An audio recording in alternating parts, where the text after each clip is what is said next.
जय श्री कृष्णा। मैं आचार्य ज्योति गुरु पूर्णिमा के इस अत्यंत पावन और आध्यात्मिक वीडियो में आप सभी का हृदय से स्वागत करती हूँ।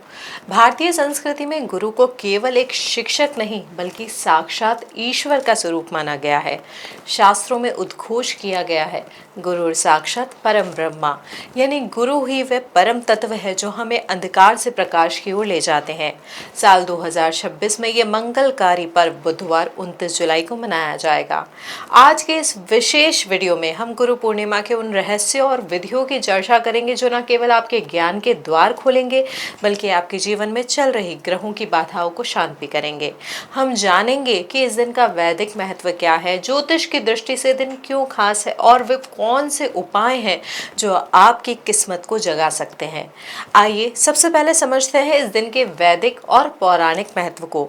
देखिए, गुरु पूर्णिमा को व्यास पूर्णिमा के नाम से भी जाना जाता है। पौराणिक मान्यताओं के अनुसार आज से लगभग 5000 वर्ष पूर्व इसी पावन तिथि पर महर्षि कृष्ण द्वैपायन व्यास, जिन्हें हम वेद व्यास जी के नाम से जानते हैं, उनका प्राकट्य हुआ था। वेद व्यास जी ने कई पुराणों की रचना की और महाभारत जैसे महान ग्रंथ हमें दिए, इसलिए उन्हें संसार का आदि गुरु माना जाता है। सिर्फ सनातन धर्म ही नहीं बल्कि बौद्ध धर्म में भी इस दिन का गहरा महत्व है। इसी दिन भगवान बुद्ध ने बौद्ध गया से निकलकर सारनाथ में अपने पहले 5 शिष्यों को उपदेश दिया था, जिसे धम्मचक्कपवतन कहा जाता है। जैन धर्म में भी चौमासे की शुरुआत इसी समय से होती है, जहां साधु संत एक स्थान पर रुककर शिष्यों को ज्ञान प्रदान करते हैं। ज्योतिष शास्त्र की दृष्टि से गुरु पूर्णिमा का महत्व और भी बढ़ जाता है। देखिए, कुंडली में गुरु यानी बृहस्पति ग्रह को सुख, समृद्धि, संतान, भाग्य और आध्यात्मिक उन्नति का कारक माना गया है। यदि आपकी कुंडली में गुरु दोष है या बृहस्पति कमजोर होकर नीच राशि में बैठे हैं तो जीवन में शिक्षा अधूरी रह जाती है, विवाह में देरी होती है और धन का अभाव बना रहता है।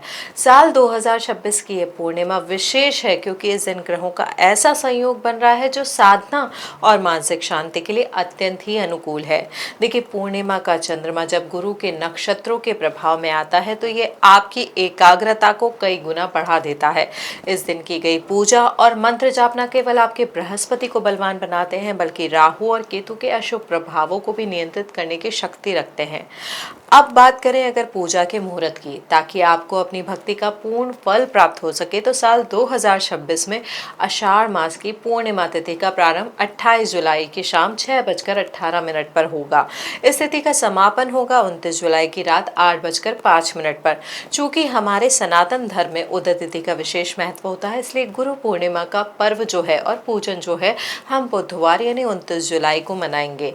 इस दिन सुबह के समय दान और स्नान के लिए सर्वोत्तम है, जबकि दोपहर और शाम का समय गुरु पूजन और मंत्र साधना के लिए विशेष फलदायी रहेगा।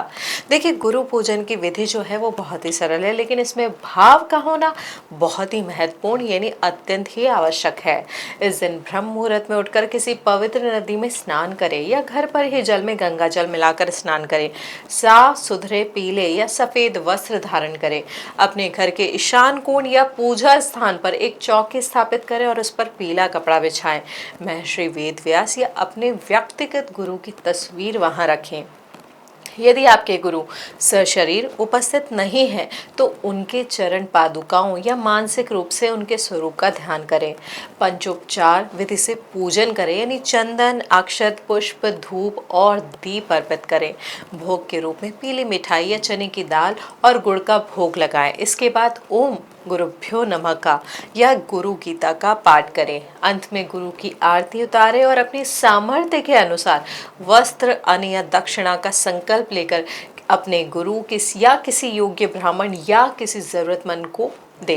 देखिए, गुरु का आदर जब हम कर रहे हैं, उनको हम गुरु दक्षिणा स्वरूप जो भी आपका सामर्थ्य है वो उस दिन जरूर कुछ न कुछ आभार स्वरूप कृतज्ञता के साथ अपने गुरु को जरूर भेंट करें। यह गुरु की स्थिति को, गुरु के आशीर्वाद को आपके जीवन में बढ़ाता है। साथ ही हमने किसी योग्य ब्राह्मण या जरूरतमंद व्यक्ति को दान करने के लिए इसलिए भी कहा है क्योंकि पूर्णिमा तिथि और गुरु के पर्व के पावन तिथि पर किसी योग्य ब्राह्मण या जरूरतमंद को भी आप दान करते हैं तो कहीं ना कहीं आपकी कृतज्ञता का भाव जो होता है वो बढ़ता है और उससे गुरु का आशीर्वाद प्राप्त करने की स्थिति आपके लिए और ज़्यादा बढ़ती है। इस पावन पर्व पे बस कुछ चीज़ों का ज़रूर आपको ध्यान रखना चाहिए। देखिए, क्या करना चाहिए वो तो हमने आपको बता दिया है इसमें, लेकिन कुछ प्रैक्टिकल चीज़ें हैं जिनको आपको ध्यान रखना चाहिए। देखिए, आज के दिन अपने माता पिता, अपने शिक्षकों, अपने गुरुजनों के चरण स्पर्श कर उनका आशीर्वाद ज़रूर लें। थोड़ा सा मौन रहने का प्रयास करें या मेडिटेशन करने का प्रयास करें। और क्या ना करें में सबसे महत्वपूर्ण है कि आज के दिन भूल कर भी किसी का अपमान ना करें, विशेषकर अपने गुरु या किसी ज्ञानी व्यक्ति का उपहास ना उड़ाएं। घर में कलह ना करें और तामसिक भोजनों से दूर रहें या उनका त्याग करने का कोशिश करें। ध्यान रखें, गुरु का अपमान करने से संचित पुण्यों का नाश हो जाता है, इसलिए वाणी में मधुरता और व्यवहार में विनम्रता बनाए रखें। यदि आप जीवन में विशेष बाधाओं से जूझ रहे हैं तो कुछ सरल उपाय भी आप कर सकते हैं जो आपकी मदद कर सकते हैं। देखिए, व्यापार के संदर्भ में बात करें तो व्यापार में उन्नति के लिए गुरु पूर्णिमा के दिन आप केसर का तिलक अपने माथे और नाभि पर लगाएं।